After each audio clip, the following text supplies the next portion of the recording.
Three things: E3, VR, AC. Let's blend. The Blend is a show by the Ubisoft community team. I'm Zach, and on this episode we've got Gabe Graziani, also known as UbiGabe, joining us. He's going to be my co-host on the official E3 streams live from the Ubisoft show floor, and even before that, we'll be behind the scenes providing backstage coverage ahead of the conference, which is when you'll see all the big reveals and announcements on Monday, June 13th. And we get a little bit personal with Gabe as well, as he talks about what it's like to step away from Assassin's Creed after being attached to the brand for 6 years, and he also reveals what it is that he's working on now. This is The Blend. Schmutz up, Gabe. Are you ready for E3? I am, very much, Zach. Very much for asking me. All right, I like the super formal response. That was good, and actually very convincing as well. I'm led to believe that you are good to go, all your ducks in a row, and hey, bring on LA. Well, I mean, this isn't my first rodeo. So, it's funny because like the more E3s I go to, the more I get to focus on just relaxing and enjoying the show. Oh yeah, totally, and that'll definitely be the case this time around for sure, right? Oh yeah, no, Yeah. It's easy mode. You are full of a big bag of crap, my friend, because I know firsthand as we are working on plans together with some friends in Paris to do some wonderful things at E3 2016, and those plans, I mean, they're looking good, but they're definitely still coming together. Oh, for sure. Well, Yeah. I mean, I don't know, that's the nature of E3. I don't know if people are aware, but like, man, it gets nuts. It gets crazy. There's so many plans. There's so many like different pieces to the machine. Like all the gears have to mesh perfectly and stuff. It's yeah. And it always does come together as well, which is great because typically it's after the press conferences, but depending on what our personal obligations and responsibilities are, it's usually like once it's done, it's just like. And then you get to soak in all the sights and sounds of all that sensory overload that is E3. But Yeah. So I definitely want to take a trip down memory lane with you. But in the meantime, I mean, again, we are preparing for what will be another huge show for Ubisoft and the industry as a whole. I guess. I mean, what excites you the most as we're just about a week and a half, a little bit less than 2 weeks away from E3 2016. Yeah. Well, so it's funny because a couple of weeks ago I was at PAX East, and that's a fantastic show, and it was really cool to be there and see all the different esports that were happening, because I have not really gotten into that. So like working with Justin on Rainbow, we had the opportunity to look at a bunch of those different kind of like implementations across the industry, not just with Rainbow, which was really cool to actually see. Check out Rainbow episode 2 of The Blend. ESL Sorry, stage. go Yeah. ahead. What? Yeah, what? to see Rainbow up on the ESL stage, that was really awesome. Yeah. So I'm excited for that. I'm excited to see more from like Twitch and YouTube gaming. In terms of like what they're going to be offering for players to be able to stream and what they'll offer for esports. But the thing that I didn't see at PAX East that I'm hoping to see a lot more of at E3 is definitely virtual reality. Oh, okay. Yeah. I'm typically I'm excited for the great unknown, which is all the announcements that typically come. Yeah. That's always my favorite part. I mean, I like to be surprised, even though I'll tell my wife that I don't like to be surprised. I mean, when it's something that you don't even expect, and then it just hits you, and you're like, oh, it's so good looking. I just want to be near it. That's the stuff that excites me. But you know what? This year, I'm excited to have you by my side for the streaming activities as well. You're excited now. I am excited now. I mean, ultimately, we'll see how it goes. I mean, you know how I am. I like to be in control of certain situations, and I think you have a nice calming presence about you, which should make for a wonderful environment on stream and just in general. Yeah. Well, I mean, I just like to have a good time. I mean, that's I just like to party. Yeah. Well, that just it is like, Yeah. I don't know. It's funny because it's like it's so. We've talked about this before. Like when you're part of your job is to present to a group of people or whatever, like be on camera and stuff. It looks really easy, but it's actually extremely nerve-wracking. And I like always have like an upset stomach before I go on camera and stuff like that. So for me, like when I'm in the performance is actually when I feel like the most free about it, because then it's just like you're just doing it and you have to just roll through it, and so why not have a good time with it? Yeah, and that's 100% my favorite part as well. It's like once you're in the moment, you know that anything goes and there are no takebacks. Like live is the way to be, and that's my favorite way. It's certainly my professional background, but last year was the first time that we got the opportunity to be on the show floor, and it was really just a product of the environment in the sense where we knew that we wanted to speak to certain people at certain times, but it was those special moments that were just so unexpected. Like when we ended up chatting with Eve last year, which was again, that was like hey, let's try to get Eve on the show. But we didn't know when we would have time, or I should say when he would have time for us. And it worked itself out. And it's those sort of just like the impromptu moments that sort of come out of nowhere and manifest into something beautiful and real. I think authenticity is the most beautiful part of it all, and that's what I love about live programming, is that there's only so much you can control. As much as you want to sort of figure things out and determine all those machinations ahead of time, it's just like all these elements just get thrown at you, and you have to deal with it. It's like doing an obstacle course, kind of. Right? Yes. Like you're just running along, and except I bail at every opportunity in an obstacle course because I don't have that physical agility that I think my mind would like for me to have. But we do need to be agile in the very same sense. And when I think, I'm curious from your perspective, as you go into this year, knowing that we're crafting this show to show all the games and a bunch of the people that are responsible for these games. What is it that sort of gets you amped up for being a part of that? Assuming you are. If not, don't answer it. You thought that I was looking at the planning? Because I mean. Oh, okay. Yeah. No. You have a little bit of time, in fairness. Those Excel docs and stuff, like, they're really well organized, and I'm super color coded and everything. Yeah. There's a bunch of stuff that I'm actually looking forward to. I mean, the whole VR thing. I was gonna say, yeah. I mean, that's someone who's already adopted VR at home. Yeah. I know that you're now invested personally and professionally in some VR as well. Yeah.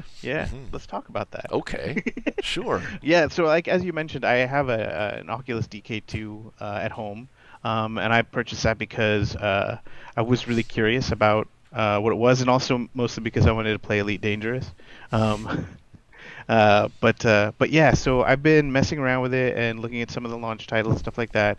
But then also, as a lot of you guys might know, I stepped away from Assassin's Creed earlier this year to work on some other things. And I haven't really talked about what exactly it was that I was working on. But is this a big reveal time?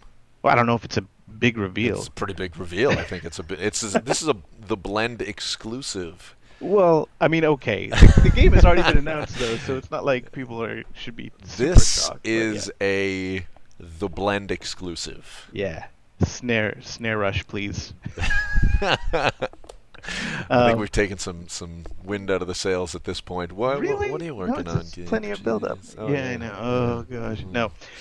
So yeah, I'm pleased to announce that I'm working on Eagle Flight. We'll have it at E3. If you happen to come by the Ubisoft booth, you probably will need to make an appointment to see it. I'm just saying. Here's the thing about this show. I would imagine the brunt of the viewers would not necessarily be industry, and so they're probably going to be enjoying the experience from their homes or their workplaces. And so with the purposes of what we are doing on the streams, you hopefully will be able to experience that at home as well without, obviously putting on the headgear. Just lean in really close to your TV. It's the same thing. It's the exact same thing. Just lean in. Put your nose right up to the, well, not glass, I guess. It's polymer. All right. So Eagle Flight. So what is that meant for you? I mean, what has that entailed so far? Obviously, at this point, I'd imagine a lot of it is research and maybe a little hands-on time. Yeah. Oh, yeah. Absolutely. Actually, I just got face-on time. I guess it would be. Yeah. Goggles on. Goggles on time. Yeah. I actually just got some yesterday with the game, and it's super, super fun. And of course, what we're gonna have at the experience itself is both a single player and a multiplayer experience. So at E3 this year, we'll have the multiplayer to show people. Okay. So that's exciting. Flight has been mankind's dream for millennia, right? So I mean, to be able to deliver an experience that delivers that is pretty exciting. I mean, for me, it's funny to try and interrogate the experience of VR because there's no way that you can really do it without experiencing it yourself, right? Like until you put the goggles on and you actually play a game, it's difficult to understand the one-to-one experience that VR is, right? I'm very curious. I want to check out Eagle Flight myself, and obviously it's one of a few things that Ubisoft has already announced as far as VR goes. I'm curious to see if there are any surprises or anything of the sort. But as far as like specific titles and things that you're hoping to see more of, how would you rank at least what we know is coming up? Oh boy. Well, tough. I've been getting a lot more into the team sport, like shooter kind of games. So the game I think that excites me the most is probably For Honor. Like that is because it's still a team sport, but it's like a completely different perspective on that, right? Oh, yeah. And certainly like being up here in Montreal and seeing, like working with Emile and Eric, and being in meetings with them and getting a chance to take a look at the game and stuff and seeing how it's developing and coming along, like, ooh, it looks so good. It's just so visceral, right? Like, and the art of battle. Yeah, no, and that's a real thing. Like the anticipation, it's a real distillation of that combat experience, right? It's fascinating to me, and I really look forward to playing it again at E3. It should be a lot of fun. I'm quite excited as well. I mean, not to rehash what you were going to say, but that's certainly, it's right up there on my most anticipated as well. It's part of the reason why I wanted to have, For Honor as the first episode of the Blend to lift us off. They also happen to have an amazing community initiative, which we'll be sharing the winners at the end of the episode. But for the most part, I mean, it's interesting because we are drawing closer. I'm super excited about the stream. I'm excited about the opportunity that we're actually going to have during the pre-show. We're going to be doing a bit of a Snapchat takeover behind the scenes, quite literally, in that we'll be backstage as the Ubisoft presser is about to begin. And it's interesting because of those moments, you talk about before we go live, you get those butterflies. You think about the potential of going on stage in front of like thousands of people, let alone everyone who's watching online, and it's basically what you've been pouring your heart and soul into for months upon months, the year that sort of led to this, and you're also representing your entire team, and I'm looking forward to getting those really like those nuggets of extreme tension and just like applying a silly filter to them too. Oh my god. To sort of dress it up. We'll see how that goes. We need to start wrapping up, but I want to get your impression really quickly because we have this opportunity to chat with you. You alluded to earlier on stepping away from Assassin's Creed, and I know you're obviously still very close to the community team that's responsible for that brand right now. But how has that sort of been for you, knowing that that's a franchise that you've been so closely affiliated for so long? Yeah. Well, I mean, It's super bittersweet, right? Like because it's a thing that I've invested so much of my time, and I still have such a passion for the brand. Like it's still a game that I play on the regular, right? Like just the other day, I played some Syndicate PC, just because I can, right? Because I'm a fan of the brand itself. I read all the comics and stuff. So I think the movie poster is it's either your Twitter profile or your banner or something. I saw you. Yeah, no, actually. Bring it right up here, actually, because I'll put it on the screen. Now I'm going to need to bring it up on screen as well as B-roll. Yeah, there you go. Yeah. Woo. Yeah, all right. But it's been actually like really, really liberating, and it's been really gratifying. I was hoping you were going to use more Assassin's Creed title puns in your response. The liberation feeling. It's been liberating to see the syndication of the community experience, and it's revelatory, really. I mean, the brotherhood that has developed between the comm devs. Yeah, I think I'm out of it. Unless we start, how it unites. Under the black flag of Assassin's Creed 4 Black Flag. What do you have? What else? That reference. That's it. That's all. I mean, no. Well, there's some other like mobile titles, I guess. Too. Discovery. Yeah, I mean, the chronicles of your adventure really have. pretty exemplary, I think. Yeah. But really, like the thing that's made it, I think the most gratifying is being able to see the team, right? Like being able to see Andy and Steph and Sansan, and now Grace and Larlin be able to step forward and like turn out some amazing work. Like it leaves me dumbfounded, like the degree to which they are such an effective, like high performance team. The Assassins community is super, super, super lucky to have them, and yeah, so I couldn't have left them in better hands. Hmm. And I would say, I mean, the community team is certainly in good hands with the Assassin's Creed community as well. I mean, there are a few franchises that have a following that's so passionate. Yeah. You know, when I think about the cosplayers, to the content creators, to the lore masters, I mean, it's unreal. And I think when we do reference the idea of you stepping away, the internet is still the internet, and you're obviously not very far. People have reached out. That beautiful video that Brett or UB Central created, which sort of brought so many people from the community, from the cast, together to sort of thank you. I thought that was a beautiful thing. Yeah, I can't imagine anything. There's literally nothing else in my life that was more humbling than seeing that. I mean, and part of it is like. The community has made my job so easy over the last 6 years that it's been my privilege, right, to work on this brand. It's such a big brand, such an amazing community. I couldn't have asked for anything more amazing. I'm gonna come back. I'm actually not. I'm not. Did you just like unretire? Yeah. All right, cool. Another The Blend exclusive. Yeah. Wonderful. No, not really. Okay. I don't think so. You've got other responsibilities. You got E3 coming up. They changed the locks, so I don't. All right, wicked. Gabe, we're gonna go. Thank you for doing Right this. Yeah. I'll see you in LA. Yeah, for sure. All right.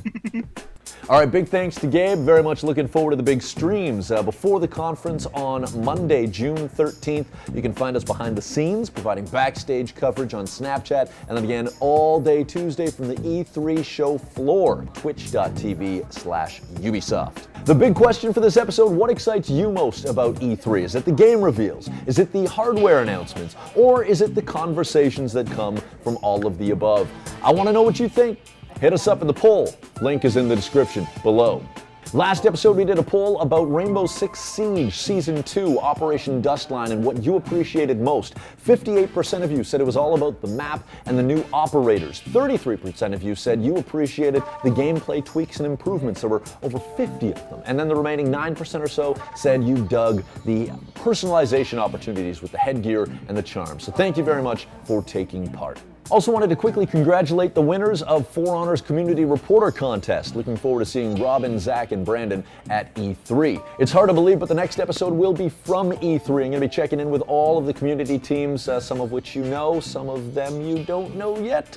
Thumbs up to surprise announcements, but more of that to come. As you know, we want to build this show with you, so if you have any questions or comments, you can obviously leave them in the comments below. You can hit us up on Twitter at TheBlendUB, and as well, there's the email address, theblend@ubisoft.com. That goes just to me. I would love to hear from you.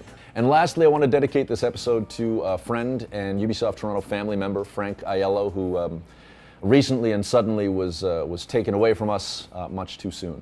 Rest in peace, buddy.